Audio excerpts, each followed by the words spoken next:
covering the world of professional wrestling. This is the Signature Spot with Chris Toplack. 3, 2, 1.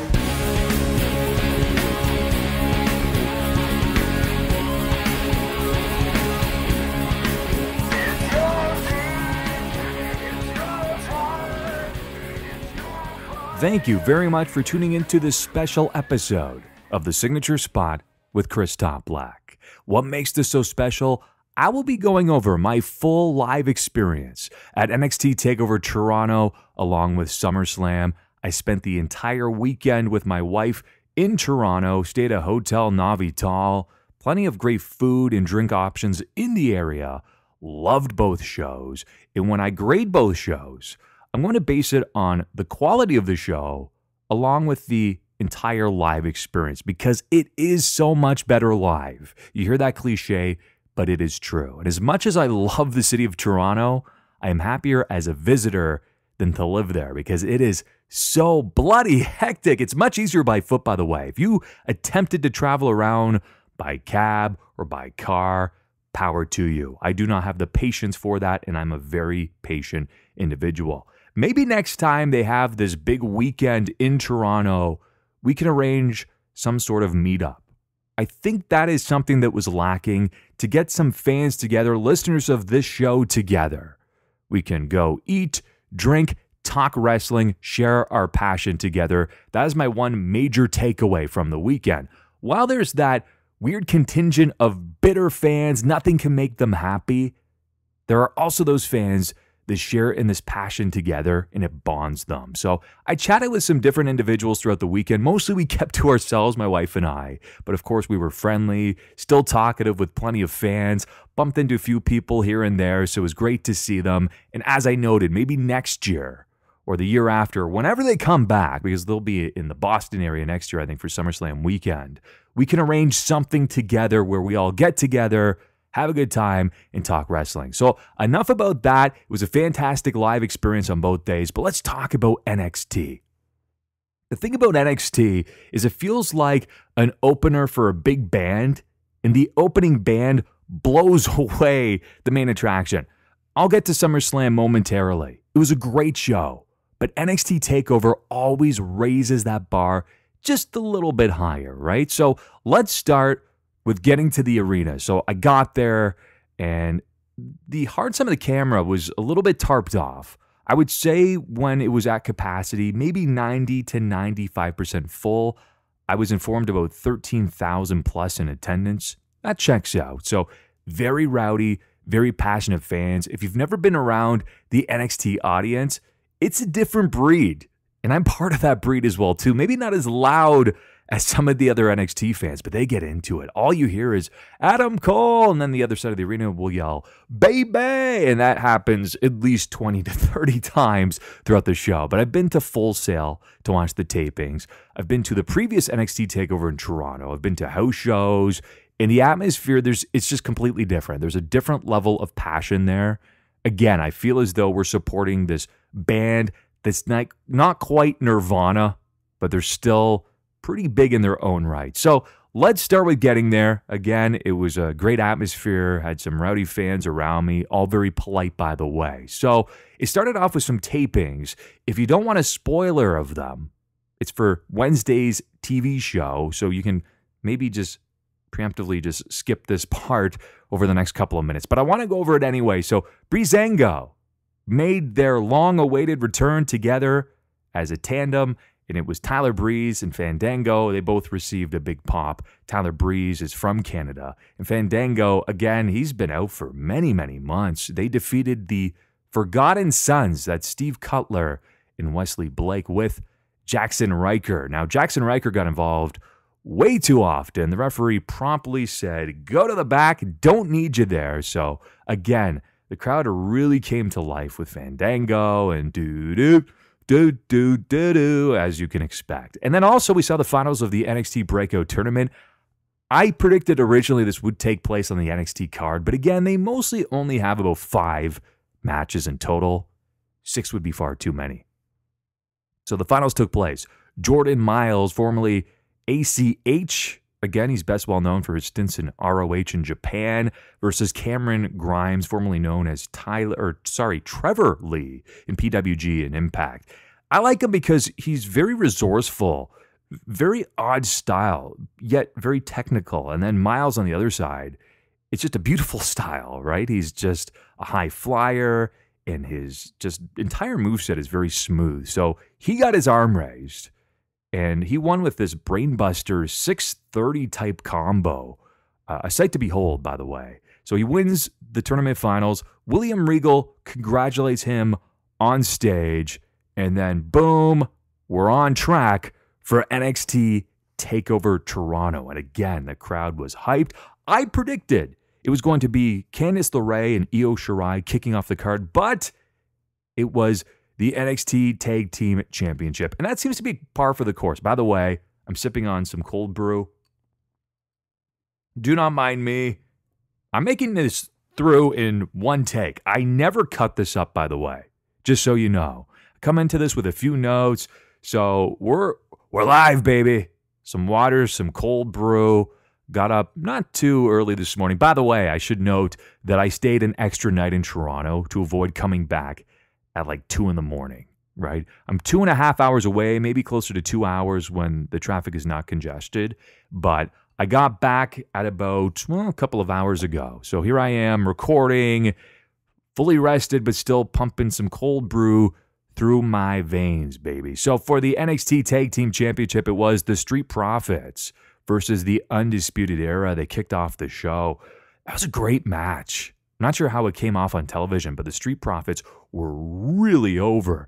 And actually, prior to the match, you saw some officials come out, or some crew members, and hand everybody in the crowd, at least in those first several rows, some red Solo cups. Street Profits also partied in the crowd too, so that's why everybody had those red Solo cups. They come out with a giant bag and start handing them out, right? They do that similarly with Becky Lynch and some others as well. So that's kind of pulling it behind the curtain, behind the Oz curtain, so to speak. So not everybody just shows up and they have these red Solo cups. They're actually handed out, right? So Dawkins, this was the conclusion at least. And again, it was a very competitive match. And I had two options here. Either the Undisputed Era wins, and then it's a clean sweep. And I predicted that if the Undisputed Era lost this match, there was no way Roderick Strong was going to win his, though I did predict that Adam Cole would still retain. So either way, it was a competitive match, but the two scenarios were, again, that clean sweep with the Undisputed Era all holding the gold, or they're going to legitimize the Street Profits, which they did, by the way. I'm going to just state it here. I've stated it before. Montez Ford is bound to be a massive star. Loads of charisma, super athletic. Him and Bianca Belair, they are married. They are going to have a baby that has the greatest genetics of all time because they are both outstanding athletes. Great human beings, too. Just fun-loving. And I want to see Ford go places because, again, he has that charisma, that athleticism. Very entertaining. But you know what? This was a bit of a breakout performance for Dawkins, who's been in the NXT developmental system for many, many years. He's actually one of the OGs. So Angelo Dawkins, I believe he's teamed with, but it feels like everybody. But this is where he's really hit his mark. Again, I thought he had an outstanding performance. Those two were much larger compared to Kyle O'Reilly and Bobby Fish. Not sure how it came off on television, but in person, Dawkins is huge. He's legitimately like 6'4", 6'5", and Montez Ford is lean, but so athletic. So again, Dawkins speared both O'Reilly and Fish, and then it led to the ending with Ford hitting a frog splash to pick up the victory. They partied in the crowd. Crowd was really into the Street Profits.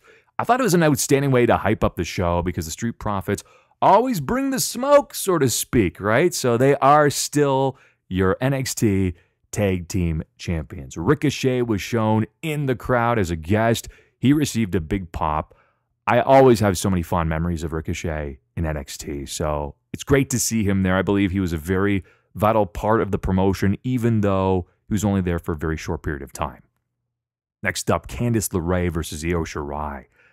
Io's entrance in person is amazing. Again, not sure how it came off on television, but I love it. I've seen it on the weekly television show for NXT, and it already looks cool there. Even better in more grand in person. So, and she's just I'm going to just state it here. I believe she's the second best female wrestler in the world behind Tessa Blanchard.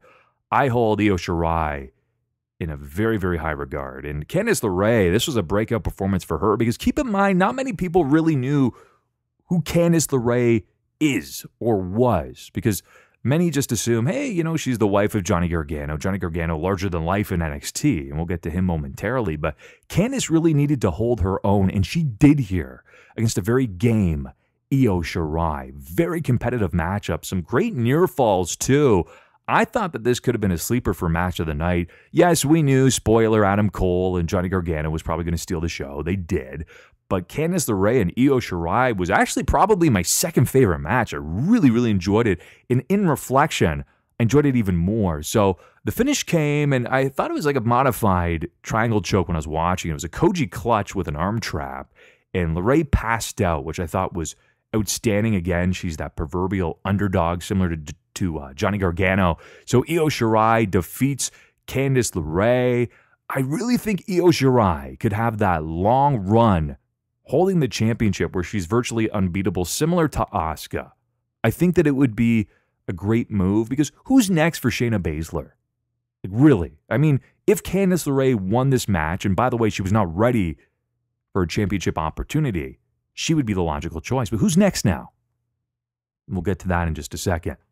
Evolve champion Austin Theory was shown as a guest in the crowd. Now, I read on Twitter actually later on in the evening that many were disappointed that he did not receive a pop. Now, I want to clarify this. No graphic was shown to indicate who he was. So many people in the arena were thinking, who is it? So I actually had to inform a few people around me, that's Austin Theory from Evolve. He's the Evolve champion, the world champion. And then they said, oh, yeah, that guy who we heard about from Paul Heyman. So many people got it, but there was no graphic there. So that's why there wasn't a ton of noise. I'm not sure how it came off on television. Again, because I came back and have been jam-packed with these shows, I haven't sat back and watched them start to finish. I will this week at some point, but that's why there was a lack of a response for Austin Theory, at least in theory, no pun intended. At NXT North American Championship, it was the Velveteen Dream. He had the Mountie entrance with the Raptors cheerleaders. Oh yeah, it was over the top, but that's what you expect with the Velveteen Dream. He actually had the red tights for a change versus Pete Dunne, Roderick Strong. Love the triple threat dynamic. You knew this match was going to deliver. The crowd was really into each of them, probably more so Velveteen Dream and Pete Dunne, but Roderick Strong has really come into his own recently. And because anytime you hear the Undisputed Era theme start playing, the crowd for NXT gets super into it. So Strong hit Dunne with the end of Heartache. And then, of course, the opportunistic Velveteen Dream, he hit Strong with the Purple Rainmaker to take advantage. He earned the pinfall and he retained his NXT North American Championship. Just barely, though. So, again, a great match. Loved the live atmosphere for that one. And Velveteen Dream, one of my favorites. So, again, to see him live and in person is always a joy and a pleasure. For the women's championship match, it was Shayna Baszler versus Mia Yim. I believe Mia's family was in attendance. I noted this on the previous episode of the podcast. This match and the build just felt so rushed. Mia Yim went from someone, again, she was in Impact Wrestling as Jade. I did not watch much of her time there, but she was well known for that.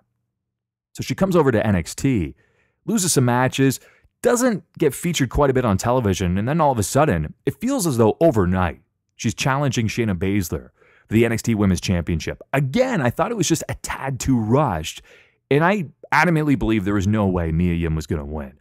She poses many problems for Shayna Baszler because she pushes forward. She's very offensive-minded, whereas Shayna Baszler, extremely creative. There's a reason why they call her the submission magician. And again, that's what she pulled out. So somewhat similar to this Io Shirai finish, Baszler basically had this head scissors triangle choke, and Mia Yim was forced to tap out. So that was the end of the match. I'm not sure what's next for either. I don't believe Mia Yim will be the individual to defeat Shayna Baszler. Maybe with the proper build, it could happen. I love the story behind Mia Yim, overcoming the odds from childhood all the way to here. And she's a great wrestler. I thought this was actually probably the weakest match on the card. And that says a lot because it was still a solid match.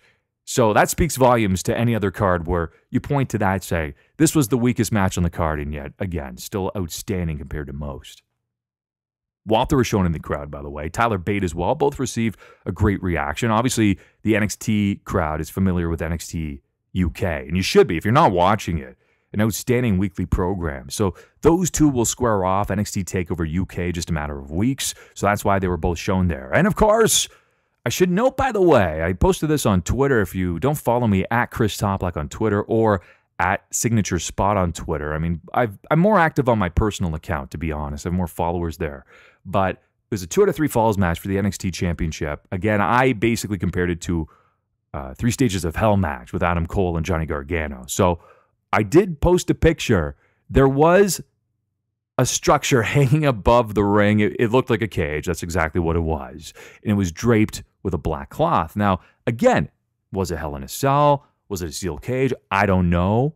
But I did have somebody around me actually spoil it for me. They said, from what I heard, and this is how the person sounded, so I'm not just trying to say, they're smart, Mark. They were sitting around me, and they're, from what I've heard, it's actually going to be a steel cage with weapons on it, and they can't escape because there's barbed wire at the top. And that's exactly what happened. I'm not sure where they found it, because I thought maybe this is just some bizarre theory, because I had people swear that it was Hell in a Cell, and it wasn't. They said, Chris, it's Hell in a Cell. There's no way it's not, and that was untrue. So I don't like to put all my chips in and hedge a bet to say, I know exactly what it's going to be, because you never know. They often try and, I'm not going to say swerve you.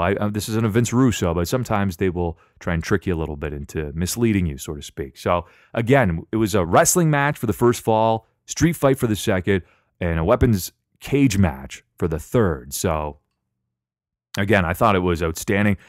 Crowd was so into Adam Cole.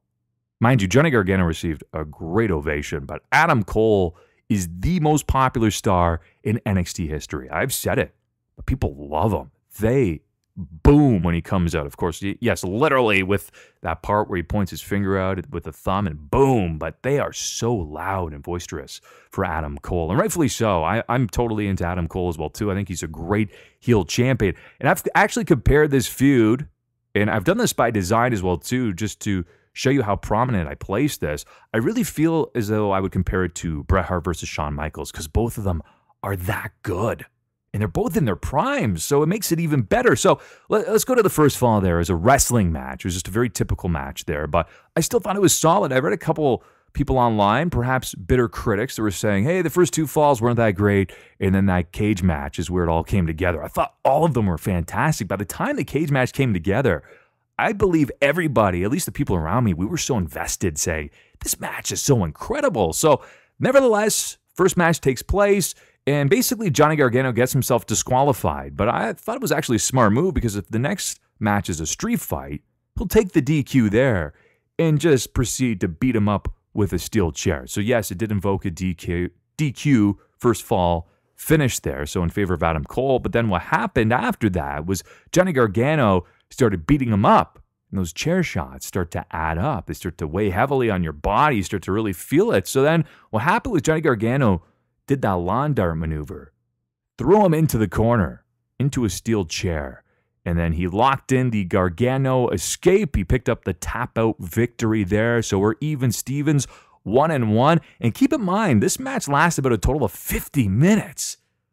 What a pace to carry. And they did it very well.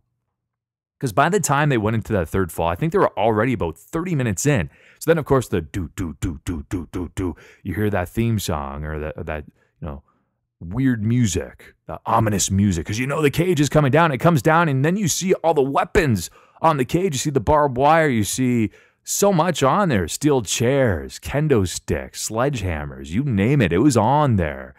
There's even a bag, which most tended to believe, myself included, it's going to be the tax. It wasn't actually. So there you go. Get to the third fall. It is the steel cage match. And most of it was just people sitting there nervous, including myself, thinking, oh man, I hope nobody gets hurt here. Please don't die, is the chant that you probably heard throughout the arena.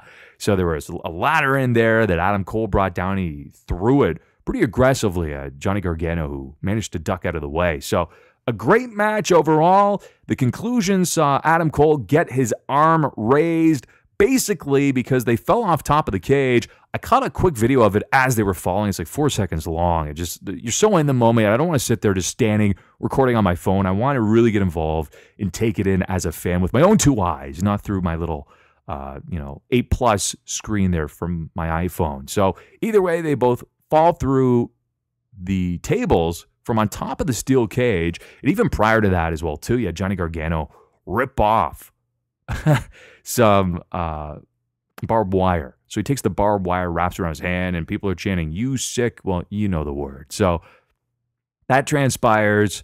There's no blood. I thought there was actually blood because they were battling in the crowd. And actually, they were battling in the crowd. I should take a step back. In our section, I believe I was in 121. So kind of in the corner there. And they were in our section fighting in the crowd. So they fought throughout. I thought there was blood. I thought as though the ref pulled out some gloves.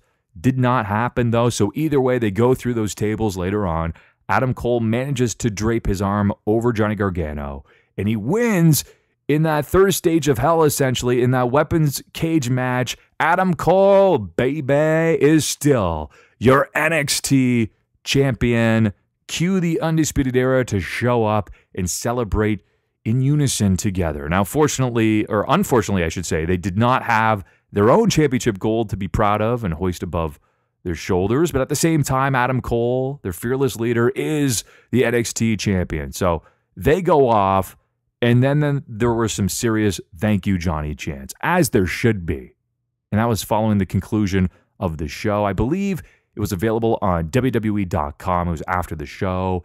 As they make it up to the stage, Johnny Gargano and Candice LeRae, who came down, of course, to naturally check up on him. They were greeted by William Regal. Sign of respect from somebody like Regal, who's done it and seen it all in the business, shook his hand, gave him a hug, basically to say, my God, I don't know how you do what you do. I'm just going to state this. Johnny Gargano versus Adam Cole, easily one of the best and most fan-pleasing trilogies of all time. I'm talking in the history of professional wrestling. Go back. I mean, we're talking Ricky the Dragon Steamboat, Ric Flair. Yes, I'm putting it on that level. I know that is high. I know that might be a bold statement for some to digest, but I believe it is up there. It is my opinion. But nevertheless, I think it was that good. As for Gargano, no one defines NXT more than him. He is synonymous with the brand. You think about it because he's that perennial underdog. And when the bright lights are on him, he always delivers. And he constantly sends the fans home happy. So no matter where Johnny Gargano goes, I will always be a lifelong fan. And I will always support him. So leaving this event, people were pumped. And I think a little bit nervous too, because we all thought, how in the hell does SummerSlam live up to this card? Again, my comparison, I think, rings true here, where it's this outstanding opening act, and they just blow the headliner out of the water. That's exactly what happened here.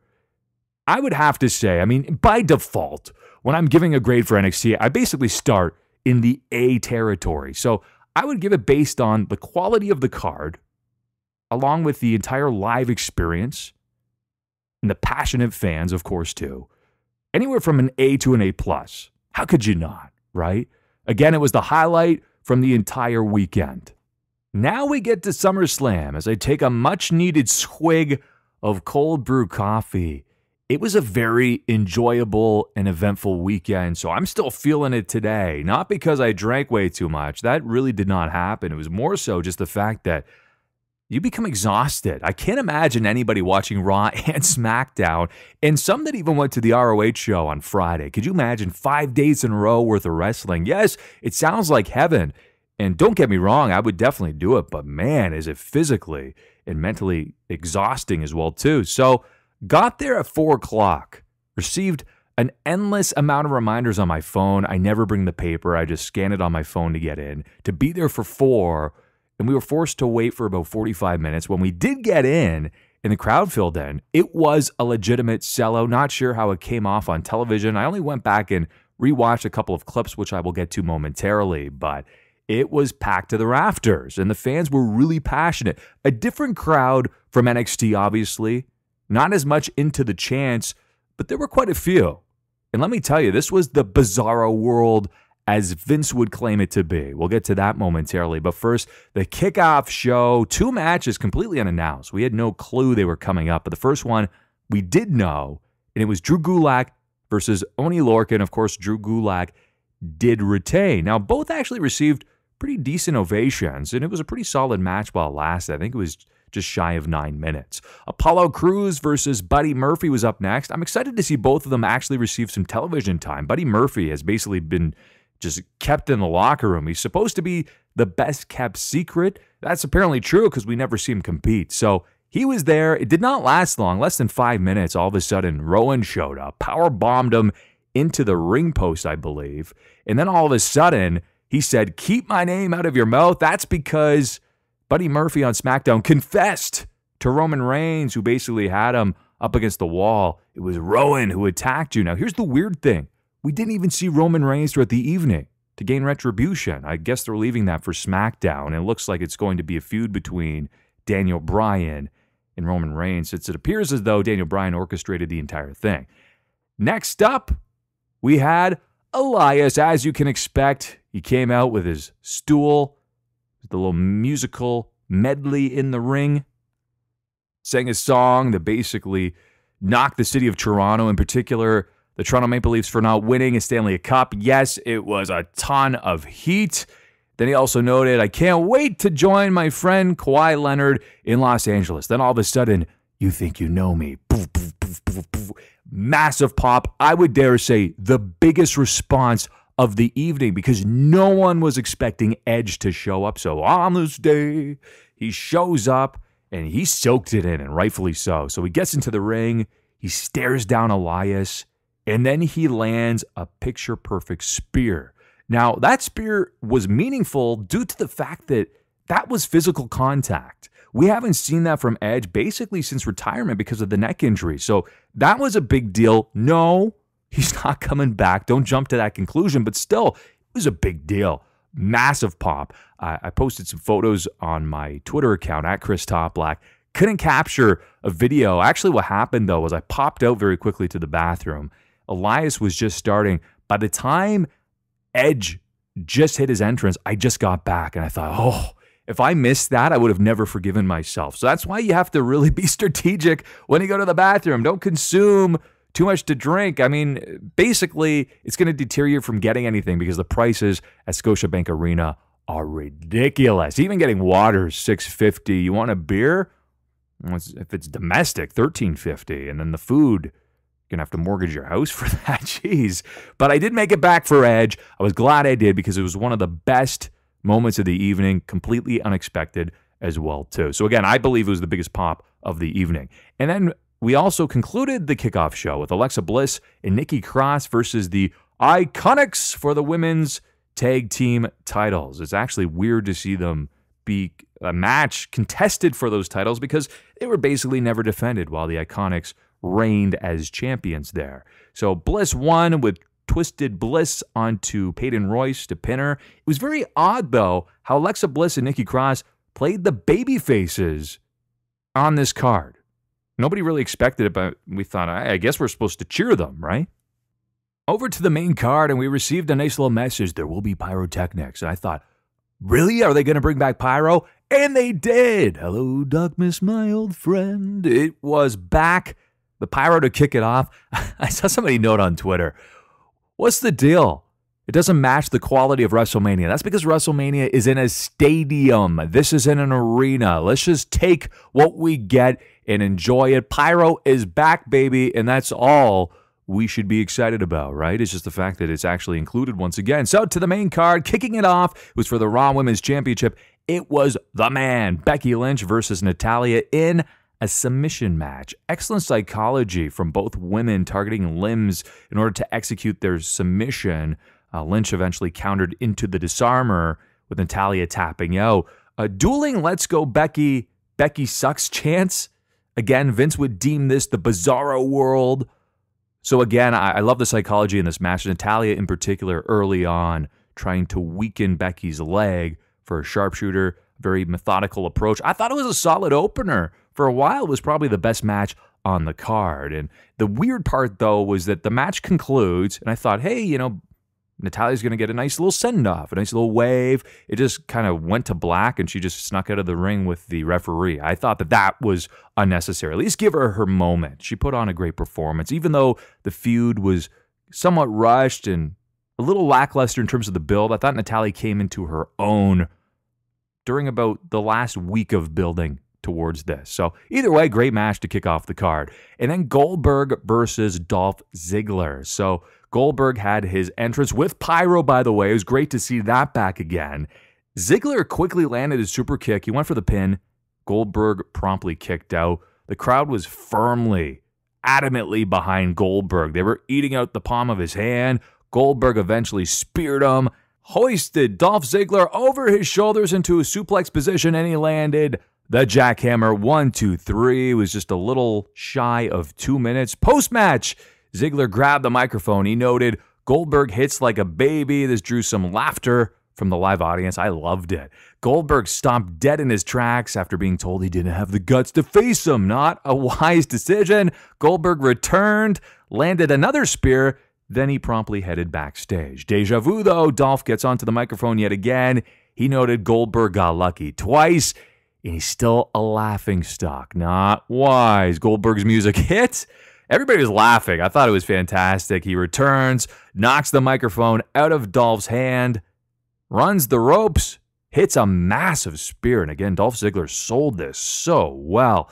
That's how you utilize Goldberg. Nobody was booing him. Everybody was fully behind him. It was perfect. And a funny note, by the way, I did catch this on Twitter. Apparently during Watch Along, Matt Riddle, who has been calling out Goldberg for weeks, if not months, noted he bumped into Goldberg physically. Boom, right into the shoulder. And he noted there was a lot of tension. Goldberg said, "We've got some talking to do." Matt Riddle claimed, "We can do it at any time. No big deal.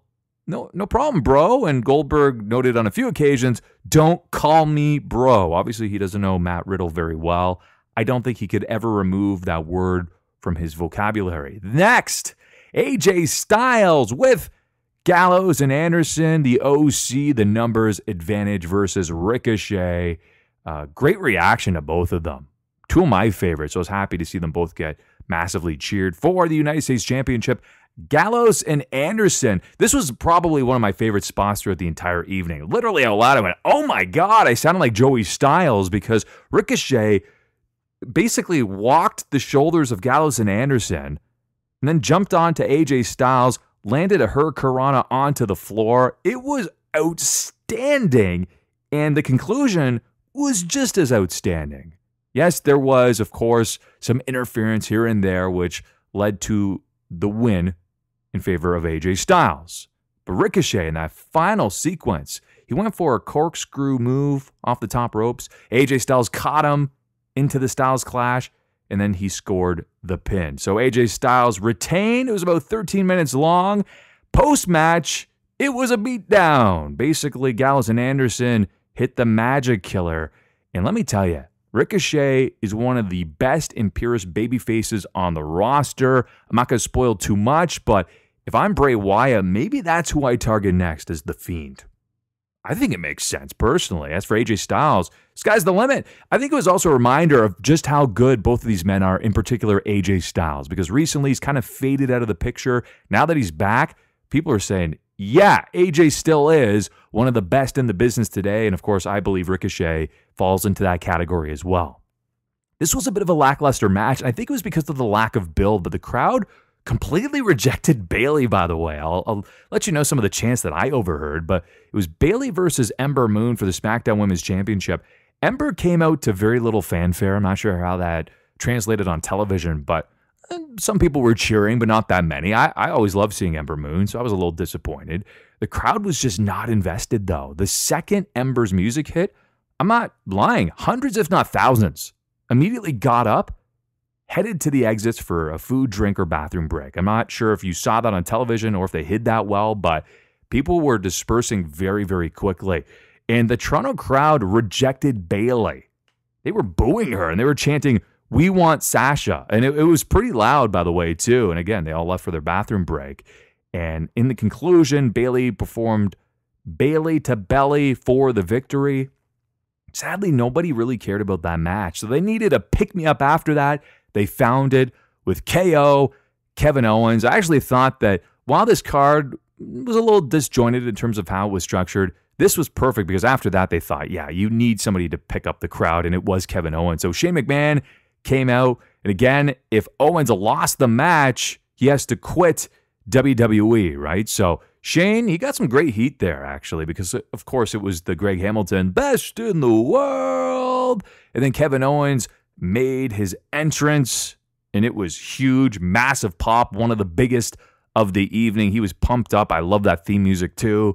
And then, of course, Elias is introduced as the special enforcer referee. So he's essentially standing on the outside of the ring and making sure Kevin Owens does not pin Shane McMahon. And that's exactly what happened. The interference was great because I was getting so invested. Everybody around me was too. We were getting so angry because every time Kevin Owens went for a pin, Elias is distracting the referee. It's just classic heel heat, and I love that. So eventually what happened was Kevin Owens took out the referee and Elias, and then Owens took out Elias with the chair, but when he went back in with the chair, the ref almost caught him. And again, if Owens loses, he must quit WWE. So I love the tension here and the drama that they built around that moment. But basically what happened was, of course, Elias is beat down, so the numbers advantage is gone. It's not in favor of Shane, who should have been pinned by this point, but he wasn't, right? So again, it's okay. He puts the chair down. Kevin Owens kicks Shane McMahon in the balls. Going to feel that one. He promptly hit a stunner, pinned him 1, 2, 3, and Kevin Owens won in less than 10 minutes. A great reaction. It was a fine match. It served its purpose. It wasn't by any means memorable, but the most memorable part was, of course, Kevin Owens. Up next was a very memorable match. I believe a sleeper. I will be completely honest with you. I did not have drastically high hopes for this match. I thought, okay, maybe it will be average at best. It was better than that. Trish Stratus versus Charlotte Flair. Stratus received a very positive reaction from the hometown crowd. Charlotte, of course, she just has that star power, right? She's one of the best in the business today, male or female. You cannot deny that. And there was a couple chances of course, you've still got it. This is awesome. It was far more competitive than I imagined. Trish looked great. Physically, I was a little concerned. I thought, how could she keep up with Charlotte Flair, who, again, is a physical specimen and just at the top of her game? But Trish made this competitive. There were a couple of times where it appeared as though Trish Stratus could win the match. I didn't love the finish. Of course, it was the figure eight forcing Trish Stratus to tap out. But either way, far better than I expected. A great reaction for Trish Stratus, who got her moment, by the way. In case you don't know, this is her final match. This was her first singles match in, I believe, 8 years, and it will be her swan song. She is done. As she got up, there was a big thank you, Trish chant. Deservingly so, of course. She pointed to all the corners. Actually, there was a funny part, too, where I think she was going to leave, and the referee said, you missed a corner. She had to come back in and do it there. So, again, it was a great match. I thought a sleeper. Not sure how that translated on television, but Trish Stratus was very, very over as expected. And then all of a sudden, Seth Rollins is shown on the screen, and he is heavily booed. Again, the bizarre world of Canada. And then Bret Hart shows up, and then there's these massive cheers, of course, because Bret Hart is there. You don't really hear too much of what Bret says, but essentially he wishes him luck. I had to go back on the network to rewatch it after the show, because live I thought, couldn't even really hear what he said. I think he said, best of luck out there, which was also weird, keep in mind, because Becky Lynch just defeated Bret's niece, and Becky Lynch is Seth Rollins' girlfriend, and yet he's wishing Seth Rollins luck. Okay, logic is thrown out the window here. Rollins still heavily booed, so I knew, okay, this is going to be a very strange match coming up in the main event. Then we had Kofi Kingston versus Randy Orton for the WWE Championship. Both received some great responses there. There were some weird chants during it, too. There was, Kofi, stupid. No, he's not. I'm not sure if that translated on television either, but that was echoing quite a bit throughout the arena, at least in my section. So for SummerSlam, I was 105, so I was almost completely across where I was from NXT. So it's in the corner. Great seats, by the way. I don't know how I lucked out there, but great seats to be able to see the ring and to see the entrance ramp as well, too. Very effective in just a matter of moments when I talk about The Fiend Bray Wyatt. But either way, this match was pretty solid. I thought it was decent, but the finish was awful. The crowd completely rejected it. And they did not seem as into Kofi Kingston as I originally thought they would be. By the end of it, they just kind of almost wanted Randy Orton to win. And he came close with an RKO, and then Kofi Kingston rolled out of the ring, which was very weird, and I think it confused the fans to say, so is Kofi the heel? Because normally that happens with the heel. So the babyface will hit their finisher, they're going to pin the heel rolls out of the ring, and they think, oh no, the opportunistic heel got out again. I can't make the pin. But here was Kofi Kingston. So again, it was strange. And then what happened was it was a double countout. Not really sure what happened. My angle wasn't exactly primed to know, is this a double countout? That was my first assumption. Or was it a DQ? Because also Kofi Kingston's family was at ringside. It appears as though Randy was kind of jarring them, talking some trash. Kofi got mad. And then it was just a double countout. So again, very lackluster. Crowd rejected that. And then post-match, Kofi Kingston starts punching him, brings out a kendo stick, shows his aggressive side. I don't even know why it's sitting under the ring, by the way. Maybe left over from NXT. And starts pummeling him on the back. And then Kofi Kingston hit Trouble in Paradise, and that was that. And then he's celebrating with his wife and kids who either fully support what he did or think, Dad, you're a psychopath. What did you do to Randy Orton? So either way, a very, very lousy conclusion to what I thought was a pretty solid match up until that point. But yeah, it kind of sucked the wind out of that. So then next up, again, similar to what we saw with Bayley and Ember Moon, we needed a pick-me-up. And that pick-me-up was the Fiend Bray Wyatt. Okay, not exactly a pick-me-up, but I will get to that momentarily. So again, Finn Balor makes his entrance. Then it's Bray Wyatt. So it kicks off, we're really glad that you're our friends, and this is a friendship that will never, ever end.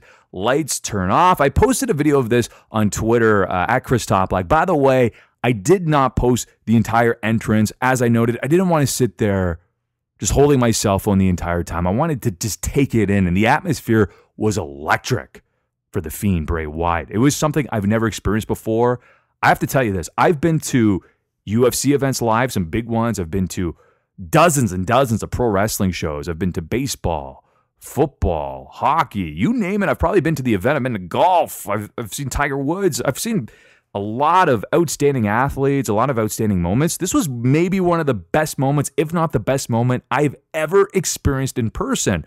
I've seen a lot of Cirque du Soleil shows in Vegas and just a lot of these grand, big budget shows. And I have to tell you, the thing about the Fiend Bray Wyatt, it was a spectacle.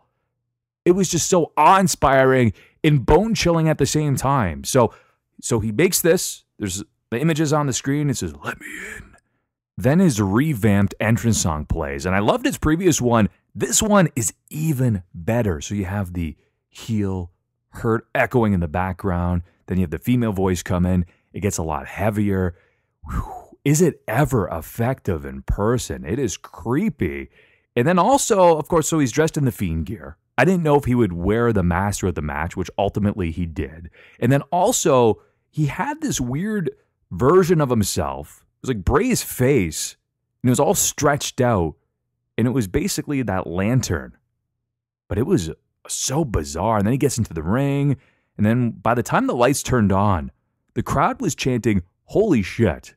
And this is awesome. He didn't even do anything. And this is the greatest entrance in wrestling today. Again, it is a spectacle. I'm not sure how this entire gimmick and presentation got approved by Vince, but either way, let's just give a round of applause to WWE for allowing this to transpire, because it is arguably the best thing going on the roster.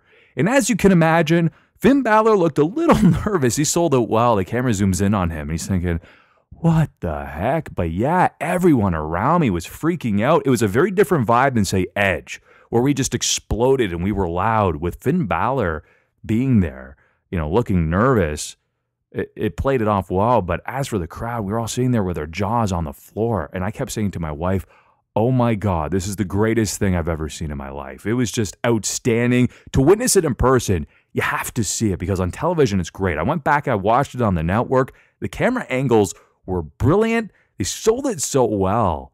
But live, I get goosebumps. Literally, I'm looking at myself. I have goosebumps just thinking about it there. So in the end, Bray Wyatt won with the mandible claw, and it was a pinfall victory. Post-match, he runs up the ramp, and then he kind of looks around. It plays that freaky, and then he disappears. But again, the entire presentation was even more effective in person. Yes, it was awesome. Yes, it did surpass my very, very high expectations. In Bray Wyatt, my God, the possibilities are endless. Who is he going to target next? I should also note, to keep The Fiend special, WWE needs to avoid overexposing him. Sure, the Firefly Funhouse promos will be fine, maybe the odd live appearance here and there, but don't allow him to compete anywhere else but on a pay-per-view. That is where it will be most effective. And now the main event. I've been asked in the past, do they pipe in those burn it down chants? Definitely not. I actually posted a video where you hear the crowd scream, burn it down. They love to participate and get behind chants, so no, they definitely do not pipe those in. It was Brock Lesnar versus Seth Rollins, and the crowd was adamantly behind Brock Lesnar. That's the guy they choose to support, but Seth Rollins did turn them around eventually, I should add. So some great near falls early on. Many expected this to be a quick match, but at the same time, they were given quite a bit of time. Nearly 20 minutes to tell this story, and I have to admit, this was match of the evening. Maybe it's the high stakes that were involved, but when Brock Lesnar puts on those working boots, there are few better. You can hate him for being part-time, you can hate him for being a Universal Champion, but you cannot deny that when that man wants to work, he is one of the best in the business, and Seth Rollins brought out the best in him. That is for sure. He was ready, willing to compete, go toe-to-toe. Whew. Seth Rollins would inevitably turn the crowd around to his credit, so kudos to Seth for doing so. It was not an easy task. Many memorable moments in this match. Brock Lesnar took Seth Rollins to Suplex City on multiple occasions, tossed him around like a rag doll, picked him up from around those taped ribs, and just threw him. I loved it. But the best spot in the match was Seth Rollins landing that frog splash through the commentary table onto Brock Lesnar. In the end, Seth Rollins landed the stomp to become your new Universal Champion. He was emotional. And guess what? While Lesnar had the full support of the crowd in the beginning, by the end, they popped in a big way for Seth Rollins becoming your new Universal Champion. A great way to conclude the show. In my overall grade, I have to give it probably about a B or a B+. I saw some that thought that this was a disappointing card, others that thought this was one of the best Big Four that they've had in recent memory. I thoroughly enjoyed it. Yes, the pacing wasn't perfect, a little disjointed at times, a few matches failed to hit the mark, but at the same time, from a live experience standpoint, the Scotiabank Arena was packed to the gills. By and large, the show delivered. Match of the night, Brock Lesnar versus Seth Rollins. Pop of the night, Edge. Moment of the night, the return of The Fiend, and specifically his awe-inspiring entrance. What an outstanding weekend. If you have an opportunity to watch NXT TakeOver and a WWE pay-per-view back-to-back, especially one of the Big Four, I cannot recommend it enough. You'll have so much fun either way.